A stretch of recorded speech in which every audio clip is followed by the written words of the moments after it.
Good morning बच्चों। कैसे हैं आप सब लोग। लास्ट क्लास में मैंने आप लोगों को पदार्थ के बारे में बताया था। पदार्थ वो होता है जिसका कुछ द्रव्यमान होता है और जो स्थान घेरता है। आज मैं आप लोगों को पदार्थ की अवस्थाओं के बारे में बताऊंगी, यानी पदार्थ किन किन रूपों में पाया जाता है। बच्चों, आप लोगों ने नारियल का तेल तो देखा ही होगा। सर्दियों में ये जमा हुआ होता है या ठोस के रूप में होता है और गर्मियों में पिघल जाता है, जिसे हम लोग तरल कहते हैं। उसी तरह से आप लोगों ने मोमबत्ती भी देखी होगी। मोमबत्ती ठोस होती है और जब हम उसको जलाते हैं या पिघलाते हैं मोम को, तो वो तरल या द्रव का रूप ले लेता है। इसी द्रव मोम को अगर हम लोग गर्म करें तो वो वाष्प बन जाता है। इसी तरह से हम लोग अपने डेली लाइफ में जल को देखते हैं। जल हमें बर्फ़ यानी ठोस, जल यानी द्रव और जलवाष्प या भाप यानी कि गैस के रूप में दिखाई देता है। इस प्रकार हम लोग देखते हैं कि पदार्थ तीन भौतिक अवस्थाओं में पाया जाता है: ठोस, द्रव और गैस। आइए अब हम लोग एक एक करके ठोस, द्रव और गैस के बारे में पढ़ते हैं। बच्चों, आप लोग कांच की गोली खेलते हैं ना, जिसे आप लोग कंचे कहते हैं। मान लीजिए कुछ कंचे आपके पास किसी थैली में रखे हुए हैं। अब उस थैली से आप कंचों को अपने हाथ में निकालिए और फिर इन्हीं कंचों को आप किसी ग्लास में डाल दीजिए। आप देखिए, क्या कंचों की बनावट या उसके आकार में कोई परिवर्तन आता है कि थैली में कैसे थे या आपके हाथ में कैसे हैं या फिर अब गिलास में कैसे हैं। सभी जगह कंचे आपको एक जैसे ही दिखाई देंगे, यानी उनके आकार और उनकी बनावट में कोई भी चेंजेस या कोई भी परिवर्तन नहीं आएगा। इसी तरह से आप अपने रसोई घर में जाकर शक्कर को लेकर देख सकते हैं। शक्कर अगर किसी जार में रखी हुई है, आप उसको चम्मच से निकालिए, किसी प्लेट में रखिए। शक्कर चाहे जार में हो, चाहे किसी चम्मच में हो या फिर प्लेट में रखी हो, उसके क्रिस्टल यानी उसके दाने के आकार में कोई भी परिवर्तन नहीं आता है। इस प्रकार हम लोग कह सकते हैं कि ठोस वो होते हैं जिनका आकार और आयतन निश्चित होता है। देखिए, जैसे इस चित्र में दिखाया गया है कि ठोस पदार्थों में जो कण होते हैं, जिन्हें अणु कहते हैं, ये कण बहुत पास पास होते हैं और इनमें एक तरह का आकर्षण बल होता है जो इनको बिल्कुल पास पास रखने में मदद करता है।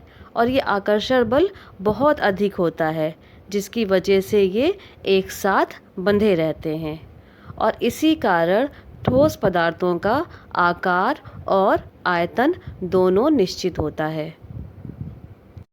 अब हम लोग बात करते हैं द्रव की। मान लीजिए आपके पास 1 लीटर पानी है। अब इस पानी को आपने एक बोतल में लिया, फिर इसी पानी को आप जग में डालिए और फिर इसी पानी को आप एक बाल्टी में रखिए। हर बार आप ये देखेंगे कि पानी को आप जिसमें भी लीजिए, जग में, बोतल में या फिर बाल्टी में, पानी उसी का आकार ग्रहण कर लेता है। लेकिन क्या उसका आयतन भी बदल जाता है? नहीं, क्योंकि पानी आपने 1 लीटर लिया था, इसीलिए वो 1 लीटर ही रहता है उसका आयतन। लेकिन उसका आकार जिस बर्तन में आप लेंगे उसके अनुसार बदल जाता है। पानी हो या कोई भी द्रव, जैसे तेल, डीजल, पेट्रोल, दूध, द्रव की खासियत ये होती है कि उन्हें जिस भी बर्तन में रखा जाता है ये उसी का आकार ले लेते हैं, लेकिन उनका आयतन निश्चित रहता है। द्रवों में बहने वाला गुण होता है, यानी द्रवों में बहाव होता है और उनका आकार बदल जाता है, इसीलिए ये तरल होते हैं। चित्र में देखिए, द्रवों के अणु एक दूसरे से थोड़ा दूर दूर होते हैं ठोस की तुलना में। ठोस में जैसे कण बहुत पास पास थे, लेकिन द्रवों में ये जो कण होते हैं थोड़े दूर दूर होते हैं और इनमें जो आकर्षण बल होता है वो भी ठोस की तुलना में थोड़ा कम होता है। गैस गैस को समझने के लिए आप अपने घर में जलती हुई अगरबत्ती को देखिए। अगरबत्ती से हल्का काला भूरा सा धुआं निकलता है ना, या फिर खेतों में काम करते हुए ट्रैक्टर को देखिए, उसमें से भी धुआं निकलता है। अगरबत्ती का धुआं हो या फिर ट्रैक्टर का धुआं, आपने देखा होगा ये एक जगह पर नहीं रहता, ये चारों तरफ फैल जाता है। यानी ये जिस स्थान पर भी होते हैं उसी की बनावट और आयतन ग्रहण कर लेते हैं। गैस अवस्था में पदार्थों की बनावट और आयतन दोनों निश्चित नहीं होता है। गैसीय पदार्थों में कण बहुत दूर दूर होते हैं और इनमें जो पास रखने वाला बल होता है ना, जिसे आकर्षण बल कहते हैं, वो भी नहीं के बराबर होता है। चलिए आप लोगों को पानी के एग्जाम्पल से तीनों अवस्थाओं के बारे में एक बार फिर से बताते हैं। बर्फ़ ठोस होती है। बर्फ़ में जो अणु होते हैं, पानी के अणु होते हैं, वो बहुत पास पास होते हैं। उनमें आकर्षण बल बहुत अधिक होता है, जिसकी वजह से वो आपस में बंधे रहते हैं और बर्फ़ को ठोस का रूप देते हैं। बर्फ़ जब पिघलती है तो पानी बनता है। पानी तरल होता है।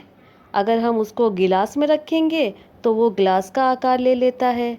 अगर जग में रखेंगे तो वो जग का आकार ले लेता है। और पानी में बहाव होता है। पानी में जो अणु होते हैं वो ठोस की तुलना में थोड़े दूर दूर होते हैं। अब अगर हम पानी को गर्म करें तो पानी से भाप निकलती है, यानी पानी गैस में बदल जाता है। गैस में अणुओं के बीच में दूरी बहुत अधिक होती है, जिसकी वजह से वो चारों तरफ फैल जाती है और इसका आकार और आयतन दोनों निश्चित नहीं होता है। आप लोगों को अब ठोस, द्रव और गैस के बारे में समझ में आ गया होगा। इस टॉपिक से रिलेटेड क्वेश्चंस की फ़ोटो हम अलग से सेंड करेंगे, जिनके आंसर्स लिखकर उसकी फ़ोटो ले